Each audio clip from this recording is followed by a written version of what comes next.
السلام علیکم ورحمۃ اللہ وبرکاتہ۔ پردے کے بارے میں ایک واقعہ۔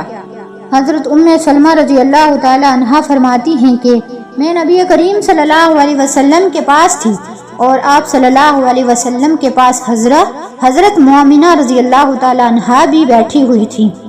بس اتنے میں نابینا صحابی ابن ام مکتوم رضی اللہ تعالی عنہ آگے، اور یہ ہمیں پردے کا حکم دیے جانے کے بعد کا واقعہ ہے۔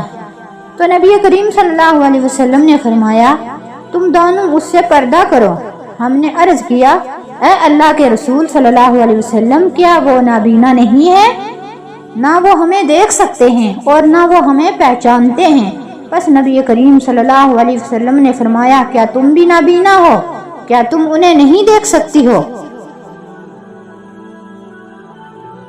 پردہ کرنا۔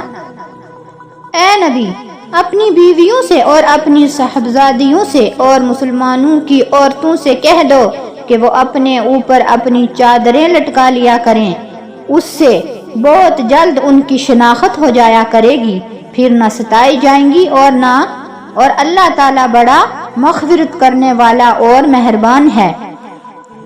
یہ قرآن کریم کا حکم تھا نبی کریم صلی اللہ علیہ وسلم کو۔